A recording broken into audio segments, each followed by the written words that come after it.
ଜହ୍ନ ଉଇଁଲେ ରାତିର ନିଛାଟିଆ ବୁକୁରୁ ଭାସି ଆସେ ଯେମିତି କାହାର ବଂଶୀ ସ୍ୱର।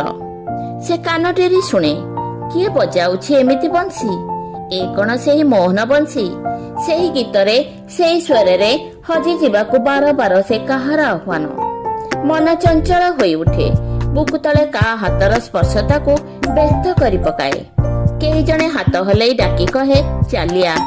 ଏଠି କେତେ ସୁନ୍ଦର ପବନ, କେତେ ରଙ୍ଗର ଫୁଟନ୍ତା ଫୁଲ ହଲି ଦୋହଲି ନାଚୁଛନ୍ତି।